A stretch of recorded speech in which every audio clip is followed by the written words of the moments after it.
जो भी इस गीत गोविंद का पाठ करता है, इन अष्टपदियों का पाठ करता है, राधा रमन प्रसन्न सुनन निश्चय तह आवे। जो भी अष्टपदी का गान करता है, उस अष्टपदी को सुनने के लिए श्री राधा रमन जी निश्चित आते हैं, निश्चित आते हैं। ये बात श्री नाभाजी ने भक्तमाल जी में कही है, श्री जयदेव महाप्रभु के संदर्भ में। भोपाली एक अष्टपदी और सुना मैं आपको, गीत गोविंद की। एक बार की घटना है कि जब जयदेव महाप्रभु ने गीत गोविंद लिखा, बड़ा प्रचलित हुआ। महाराज जगन्नाथपुरी के उड़ीसा प्रांत के आदि आदि बड़े बड़े विद्वान गीत गोविंद को कंठस्थ याद करके और फिर गाते थे, और उनको जगन्नाथ जी का अनुभव होता था। तो एक जगन्नाथपुरी में एक माली रहता था। उस माली की बेटी, उन्होंने कहीं प्रवचन में गीत गोविंद सुना और गीत गोविंद की एक अष्टपदी को उन्होंने याद कर लिया। अब याद करके वो क्या करने लगी कि अपने पिता के साथ वन में जब पुष्प तोड़ रही थी, तो वहां खड़े खड़े वो गीत गोविंद का वो पद गाने लगी। और ये अष्टपदी इतनी प्रिय है श्री जगन्नाथ जी को। क्या गा रही है वो? श्री गीत गोविंद, श्री जयदेव महाप्रभु की कृति, और जगन्नाथ जी को अतिशय प्रिय है। निश्चित ही आप विश्वास मानिएगा, हम जब इसका गान करना शुरू करेंगे ना, निश्चित ही जगन्नाथ प्रभु अत्यंत प्रसन्न होंगे जगन्नाथपुरी में। धीर समीरे यमुना तीरे वसति बने बनमाली।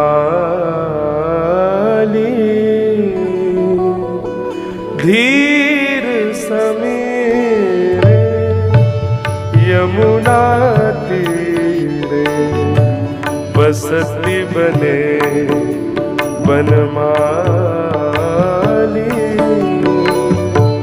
गोपी हे धीर समीरे यमुना तीरे बसती बने बनमाली। आइए, धीर समीरे यमुना तीरे बसती बने बनमाली। गोपी बिन पधर मर्दन, गोपी बिन पयो धर्मदन, चंचल कर युगशाली। धीर समीरे यमुना तीरे बसती बने बनमाली। धीर समीरे यमुना तीरे बसती बने बनमाली। नाम समेतं कृत संकेतं, नाम समेतं कृत संकेतं वादयते मृदुवेणं, वादयते मृदुवेणं। बहुमनुते ननुते तनुसंग, बहुमनुते ननुते तनुसंग, तपवन चलती मपिरेणुं। धीर समीरे यमुना तीरे बसती बने बनमाली। धीर समीरे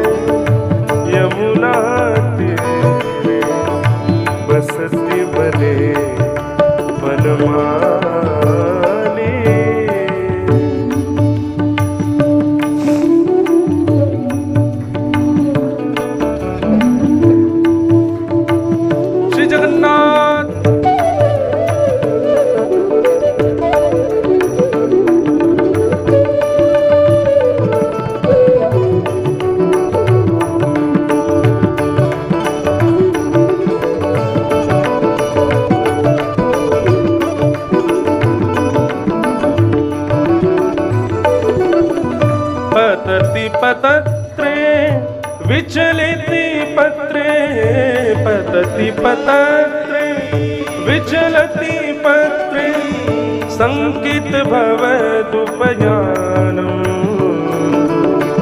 संकित भवदुपयानम्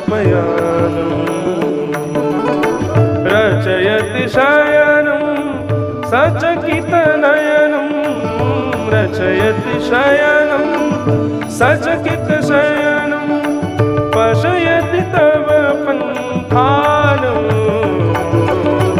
धीर समीरे यमुना तीरे बसते बने बनमाली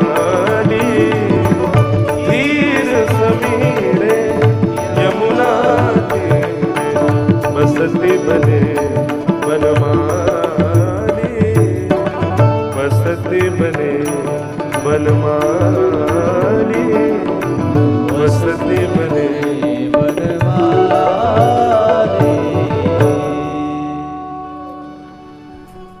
धीर समीरे यमुना तीरे बसती बने बनमाली।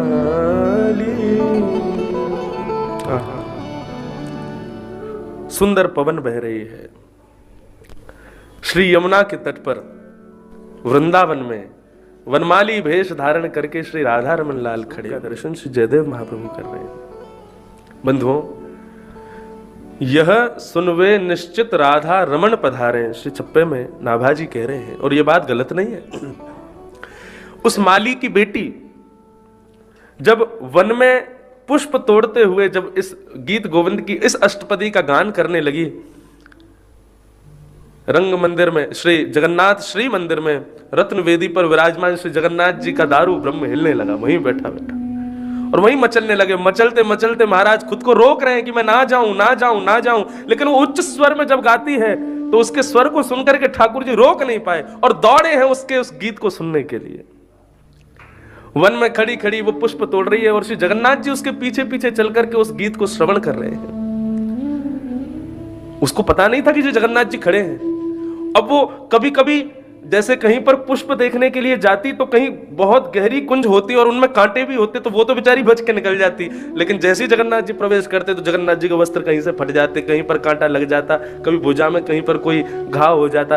इस प्रकार कभी कहीं मिट्टी लग गई, कहीं पर वस्त्र फट गए, कहीं कांटा लग गया। इस प्रकार से जगन्नाथ जी के अंग प्रत्यंगों में बहुत सारे जैसे मानो कांटे लग गए हों, लेकिन श्री जगन्नाथ जी सबको भूल करके उस गीत गोविंद का पाठ सुन रहे। उस माली की बेटी से नेत्रों से अश्रुधार बह रही है। क्यों? अपने स्वरूप का चिंतन करके जगन्नाथ जी प्रसन्न नहीं हो रहे। मेरे इतने सुंदर स्वरूप का व्याख्यान करने वाले उस जयदेव महाप्रभु का स्मरण करके जगन्नाथ जी प्रसन्न होते हैं। श्री जयदेव महाप्रभु ऐसा वर्णन आता है, एक राजा ने भी प्रयास किया कि मैं भी गीत गोविंद लिखूं, और भगवान कृष्ण के चरित्रों सहित एक गीत गोविंद की पुस्तक उसने भी लिखी और पंडितों को बहुत सारा पैसा देकर के कह दिया कि जाओ इसको प्रचलित करो। जयदेव महाप्रभु के गीत गोविंद प्रचलित नहीं होना चाहिए। ब्राह्मणों ने कहा कि भाई देखो, गीत गोविंद तो वही है जो जयदेव प्रभु ने लिखा है, और यदि तुम अपने को श्रेष्ठ मानते हो हम जगन्नाथ प्रभु के सामने रख देते, क्योंकि जगन्नाथ प्रभु गीत गोविंद से बहुत प्रेम करते हैं। यदि उन्होंने तुम्हारा स्वीकार कर लिया तो हम समझ जाएंगे कि उनको प्रिय है, नहीं तो फिर इसको छोड़ो, इसको लिखना मत आगे। और महाराज श्री जगन्नाथ प्रभु के सामने रात्रि शयन के बाद रत्न वेदी के सामने एक चौकी पर श्री जयदेव महाप्रभु की अष्टपदी गीत गोविंद और उस राजा के द्वारा लिखा गया नया गीत गोविंद दोनों रखे गए। प्रातःकाल जैसे ही मंगला आरती के लिए श्री जगन्नाथ जी के कपाट खुले तो राजा का गीत गोविंद वहीं रखा था और श्री जयदेव महाप्रभु का गीत गोविंद ठाकुर जी के अधर पर चिपका हुआ था। ठाकुर जी ने अपने गले से लगा रखा था। आज भी श्री जगन्नाथ जी जयदेव महाप्रभु के द्वारा रचित गीत गोविंद को एक वस्त्र पर अंकित करके उसको पहले धारण करते हैं, फिर दूसरे वस्त्र पहनते हैं। सदैव गीत गोविंद को अपने हृदय से लगा करके रखते हैं, इतना प्रेम करते हैं श्री जगन्नाथ जी। अब तो महाराज जगन्नाथ जी लौट करके आए, मंदिर में आरती के लिए पुजारी आए तो देखा कि ठाकुर जी के वस्त्र फटे हुए हैं और नेत्रों के पास में थोड़े थोड़े जो है ऐसे तिरछे तिरछे नुकीले घाव हुए हैं। उन्होंने देख करके ठाकुर जी को सब व्यवस्थित किया। बोले ये कहाँ गए थे, इस प्रकार का वेशभूषा कैसे हो गई? राजा को बुलाया, गजपति राजा आया, आकर के प्रणाम किया। जगन्नाथ प्रभु से पूछने लगा, प्रभु आपकी ये वस्त्र आदि ऐसे अव्यवस्थित कैसे हो गए? तब राजा को अपने मन की बात बताई। बोले ये जगन्नाथपुरी का एक माली है, उसकी बेटी जो है वो पुष्प तोड़ने जब जाती है तब गीत गोविंद गाती है, और गीत गोविंद में भी मेरा सबसे प्रिय अष्टपदी जो है, धीर समीरे यमुना तीरे वसती बने बनमाली, उसको गाती है। उसका कंठ बहुत सुंदर है। मैंने खूब रोका कि मैं नहीं जाऊं, ये बलभद्र सुभद्रा भी मेरे हाथ पकड़ के बैठे थे कि मत जाना, बिल्कुल मत जाना, लेकिन मैं खुद को रोक नहीं पाया। मैं दौड़ करके गया और सुन करके आया। तो वन बहुत बीहड़ वन था, वहां बहुत कांटे थे, इसलिए वहां मेरे वस्त्र आदि फट गए। तब राजा के नेत्र सजल हो गए। राजा ने उस माली की बेटी को बुलवाया और गर्भगृह के बाहर एक आसन लगा करके कहा कि अब गीत गोविंद यहीं बैठ के सुनाओ लाल जी को। जैसे ही उसने गाना शुरू किया, धीर समीरे यमुना तीरे बसती बने बनमाली। श्री जगन्नाथ जी के पहले तो नेत्र सजल हुए और तत्पश्चात श्री जगन्नाथ जी एक अदृश्य रूप से प्रकट हो गए। किसी को नहीं दिख रहे थे, केवल उसी को दिख रहे थे, और उस माली की बेटी का भुजा उठा करके उसके साथ में वहीं गर्भगृह में नृत्य करने लगे। इतना प्रेम करते हैं श्री जगन्नाथ महाप्रभु गीत गोविंद से। ऐसे जयदेव महाप्रभु को और ऐसे जयदेव महाप्रभु के इस गीत गोविंद को